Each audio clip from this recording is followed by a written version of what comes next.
I think a witch cursed me because I've been squirting a continuous stream of shit for the past 45 minutes. I shouldn't have hit that cat with my car. I definitely shouldn't have told its sobbing owner to get the fuck over herself. And above all, I wish I hadn't forgotten my iPhone when racing to the shitter.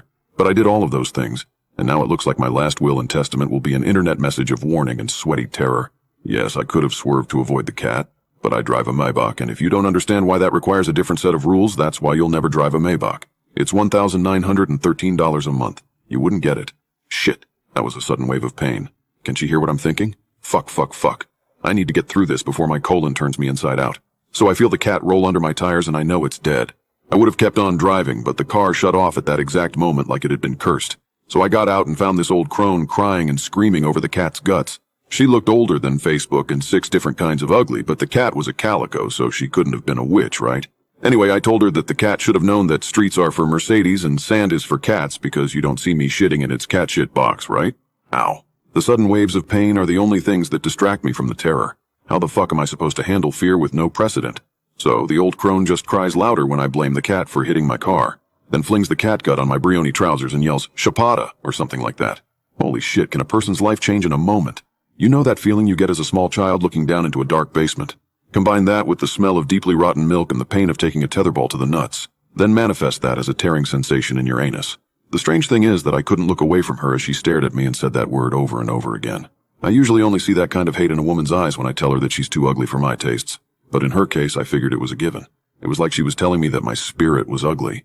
I didn't even realize that she'd been walking toward me until her eyes were a few inches from mine.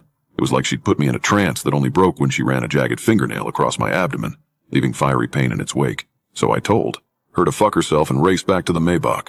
That's when things got worse. I felt like I'd swallowed a prune casserole and washed it down with stale coffee soaked in manatee piss. I had to clench my butt cheeks and roll my pelvis like I was trying to fornicate the Maybach steering wheel just to keep the feces on the proper side of my sphincter. It wasn't easy to make it to the nearest gas station, but these seats are Corinthian leather that wasn't designed to come in brown. So I pulled off an effort worthy of epic Greek poetry. I threw the car into park and reached for my phone, but it had fallen to the floor in the swerving, and I knew I couldn't bend over without spraying unholy mold down my already stained Brioni.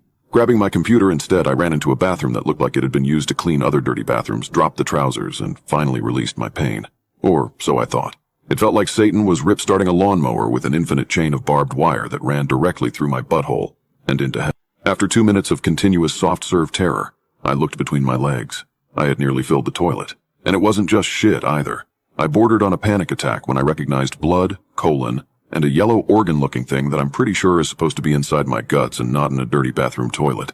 That's when I felt something big squirting out and I closed my legs, too petrified to watch myself falling apart.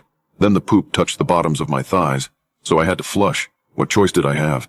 I couldn't bear the thought of rising above the porcelain as a never-ending stream of fecal matter lifted me over the broken stall's door, and I didn't want to dig through shit for whatever body parts had slipped out and were now useless, so I flushed the pungent sludge. I kept shitting, and flushing.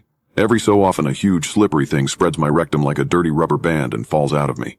I only stop crying to vomit, but the puke only hits the toilet if I slide my ass away, so everything's a mess.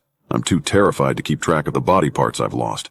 It's easier to flush and not think about it, but I'm getting pretty lightheaded.